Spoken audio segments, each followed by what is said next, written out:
As an actor, I have portrayed Theo, the little-known brother of artist Vincent van Gogh. Somehow, I related so strongly to the story of the two brothers that I became obsessed with Theo's struggle to defend Vincent and to prove that he was not insane. Most people, including many experts, believe that Vincent van Gogh was mad. His brother didn't, and I have evidence that he was right.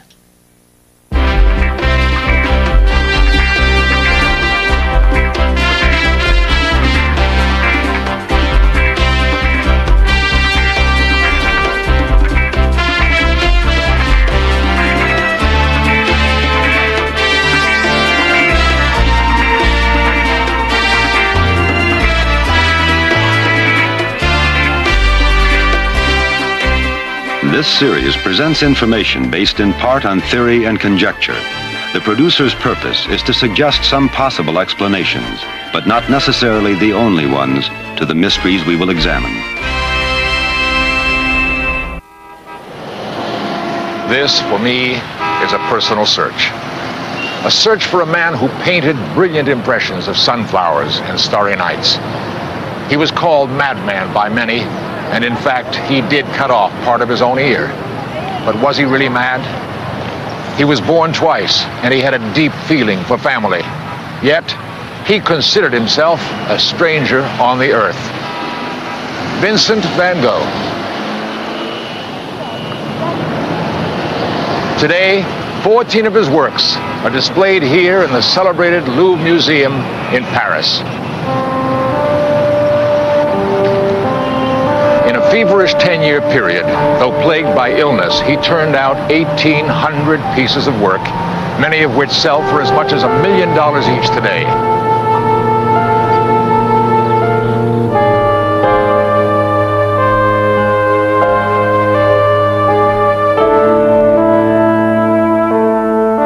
Clearly, Van Gogh belongs in the pantheon of the world's greatest artists.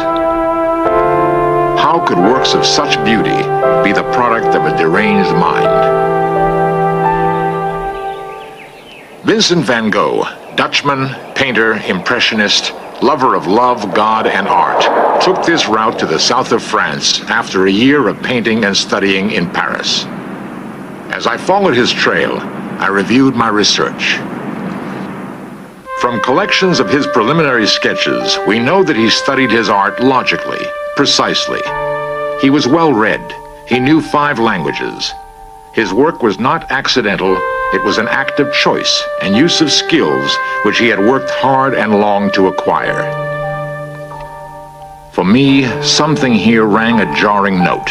How could this man work so diligently, skillfully? How could he write more than 500 beautiful letters to Theo, so sensitive and full of enlightened insight, if he were actually insane?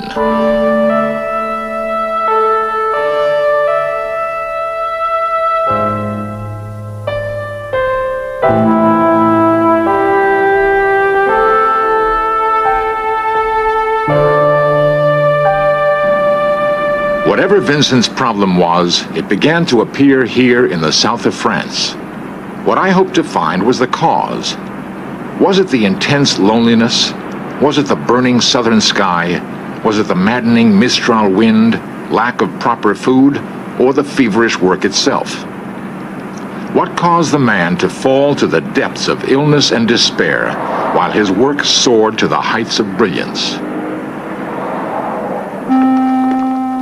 My first stop in the town of Arles would be the corner where Vincent lived, in what became known as the Yellow House. The adjacent sidewalk cafe is still open for business. I stopped to absorb the atmosphere. The Yellow House had been destroyed during World War II. All that remains is Vincent's luminescent painting. Here, Vincent dreamed of starting a community of artists, and Paul Gauguin was invited to be its leader. Gauguin, eloquent, outspoken, and arrogant. He had deserted his wife and 5 children in favor of painting. To share his home, Vincent could not have picked a more unsuitable partner. But Vincent, thrilled by Gauguin's acceptance, painted masterpieces to decorate the walls. Gauguin arrived and flattered Vincent by painting his portrait. They worked together and they socialized together. But soon, more than anything, they argued. Vincent, always the straightforward, passionate seeker of truth. Gauguin, caustic, cool, baiting Vincent as a matador might taunt a bull. Eventually, Vincent wrote, "I think our friend Gauguin has become tired of our house, the little town of Arles, and especially me."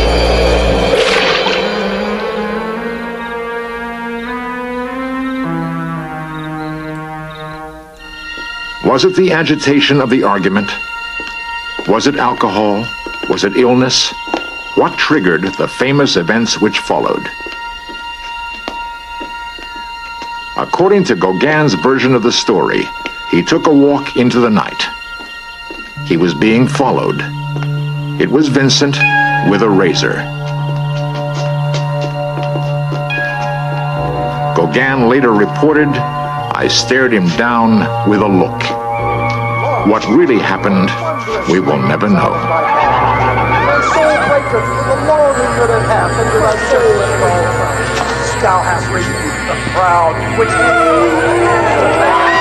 Then, Vincent performed the act most widely presented as evidence of his insanity. He went back to his room and severed half his ear.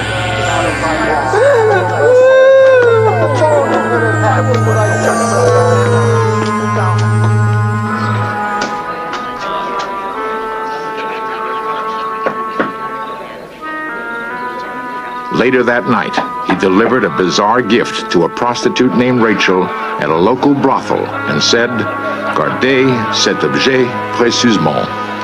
Guard this object carefully.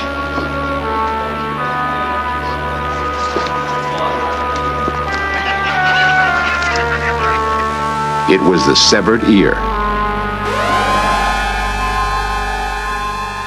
Why? The answer may lie in a previous relationship with a prostitute named Christine. When Vincent met her, she had a child and was expecting another. Vincent felt he could save her from the streets. It was a noble effort, but a failure. The lady did not want to change her lifestyle. Was there for Vincent a connection between his past and the present? The hospital at Arles, where Vincent van Gogh was treated after he had slashed his ear. Why had he done it? And was he really mad? Why was he suffering such personal pain while his work was soaring? Here I hope to find some answers. I quickly recognized the garden of one of his famous paintings.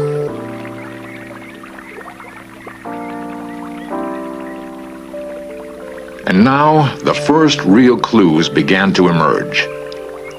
In the hospital records, I found the diagnosis of his illness. The key word was a total surprise: epilepsy. Dr. Ray, his physician, diagnosed Vincent as epileptic, suffering from seizures, hallucinations. He was hearing voices which taunted him, terrified him. Vincent's biblical training had taught him, "If thine eye offend thee, pluck it out." I wonder if Vincent was trying to silence an offending ear. The isolation chamber where Vincent was locked up during his stay at the hospital. This was his view of the world when he wrote, "Dear Theo, I write to you in full possession of my faculties, and not as a madman, but as the brother you know." A certain number of people addressed a petition to the mayor, describing me as a man not fit to be at liberty. The commissioner of police then gave the order to shut me up without my guilt being proved or even open to proof. I have done no harm to anyone. After his release, Vincent was embittered and deeply pained by the cruel actions of the people of Arles. He realized that he was ill, but felt that he deserved help rather than punishment. It became obvious that he would suffer periodic hallucinatory attacks, which terrified him. Vincent and his brother Theo decided that he should have constant medical supervision. He signed himself into the asylum at Saint-Remy. It was understood that he would be allowed to paint whenever he was well enough to do so. He wrote to his brother, "I think I have done well to come here. The idea of work as a duty is coming back very strong. I have 2 landscapes done, views among the hills. One is the country I see from the window of my bedroom, a boundary wall, and beyond it, the gray foliage of a few olive trees and the hills."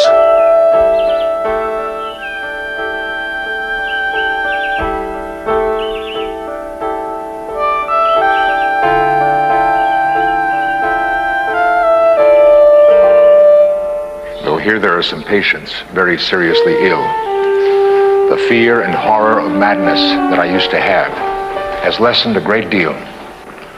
When I'm working in the garden, they all come to look. And I assure you, they have the discretion and the manners to leave me alone. More than I can say for the good people of the town of Arles.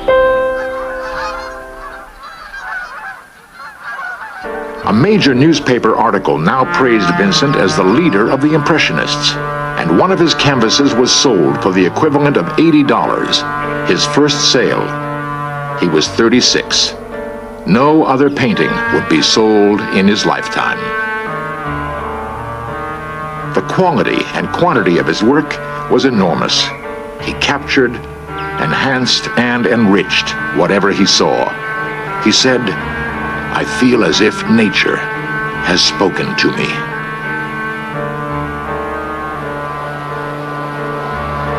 The pattern of Vincent's life now was defined. The attacks were almost predictable, approximately every 3 months.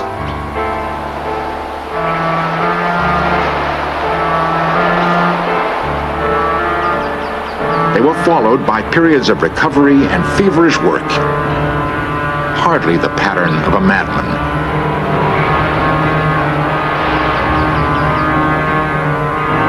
And then again, the next attack. The voices, always the damnable voices that beleaguered his brain.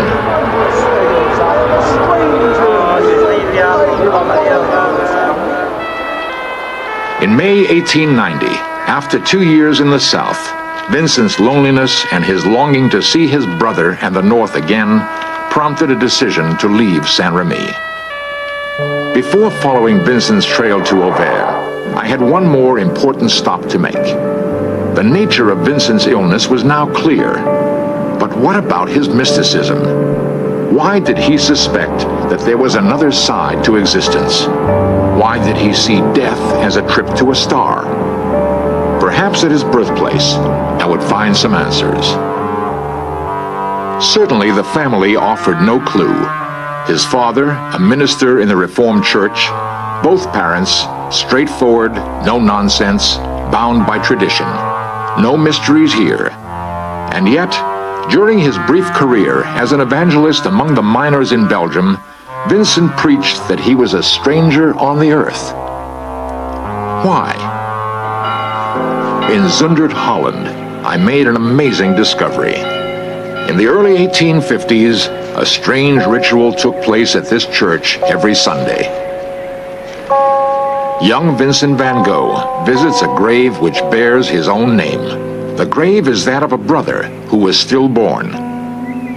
Both Vincents were born on exactly the same date, 1 year apart. He lived his entire childhood with a ghost that bore his name.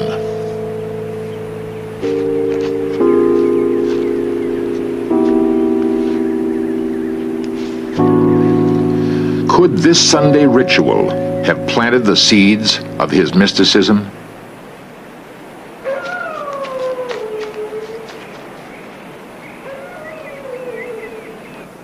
In Auvers, a suburb of Paris, arrangements were made for him to live in a room over the Café Ravoux, now called the Café Van Gogh.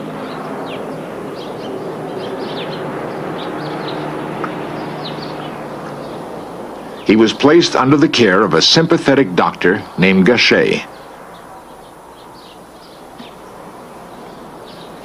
The current owner of the Gogh house, Madame Vandenbroek. Who was famous. Vincent came earlier than expected and was terribly impatient. He came out here unannounced and came like a bombshell on the terrace, and was standing there in the bright sunlight when he was discovered and ushered into the dining room. The doctor was called, and when the dining room shutters were slightly closed because of the strong sunshine, and Vincent, who wanted to see the view, threw them open and was standing there just drinking it all in, and the first sight the doctor had of his patient and friend was that one. He was indeed impatient, and perhaps he had good reason.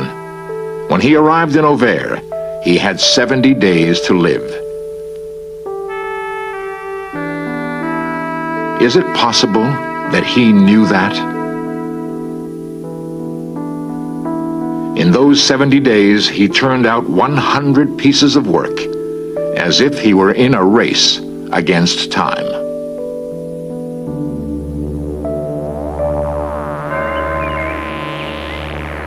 On a Sunday morning, the 27th of July, 1890, Vincent, as usual, took his paint box, easel, and brushes and walked up this road to the nearby fields. He was also carrying a gun. He was about to make a decision.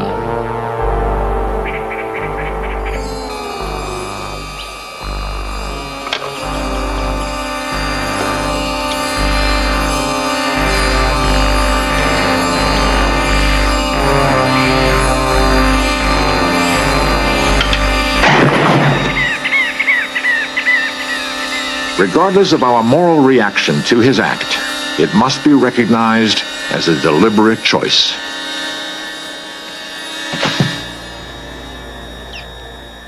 After lying unconscious all day in the hot sun, he managed to stagger back to the cafe. What occurred in the last hours of his life most clearly indicates that he was not mad, but obviously a man afflicted with a physical problem which drove him to a desperate act. His brother received the news the next day and came immediately.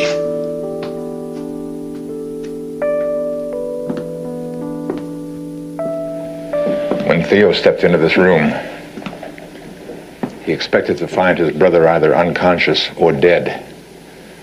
He was shocked to find Vincent sitting up in his bed, calmly smoking his pipe. Vincent asked his brother not to cry. He said, "I did it for the good of everyone." Dr. Gogh said that Vincent's wound wasn't really that serious, and Vincent had a strong constitution. His chances of recovery were good, but Vincent was very stubborn about it. It seemed as though he was determined to succeed in his own death. He said, "I've been a failure at so many things in my lifetime. I hope I haven't failed at this as well." Theo held his hands, and they talked late into the night. And then Theo said, "I felt his hands weaken, and his voice grew fainter. I sat on the bed. I cradled him in my arms. I kissed his face, and he looked up at me and he said, 'Theo, I wish I could die like this.' And then," said Theo, "he closed his eyes and I felt his heart stop. I held him close. I didn't want to let him go. I felt his soul lingering near me for those next few moments, and then something went out of me, and he was gone.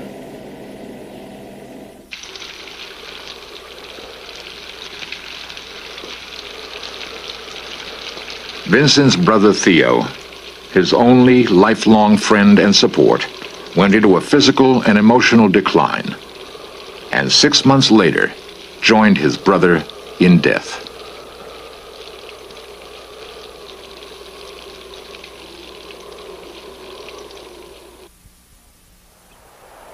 With the Mistral wind, the heat of the sun, his illness, it's amazing that Vincent van Gogh accomplished as much as he did. While it is interesting and worthwhile to investigate the man, the power and the magnificence of his work are awesome. Today, the controversy about Vincent van Gogh continues. He was a very complicated man. He was sometimes difficult, sometimes stubborn, mystical, loving, self-destructive, and always passionate. I set out looking for answers to a set of intellectual questions. Some of those questions have been answered, some still remain mysteries. But I found something that was, in a sense, beyond the search, and I think even more important. In my efforts to understand the man, I found a new and even deeper appreciation for the beauty that he gave us.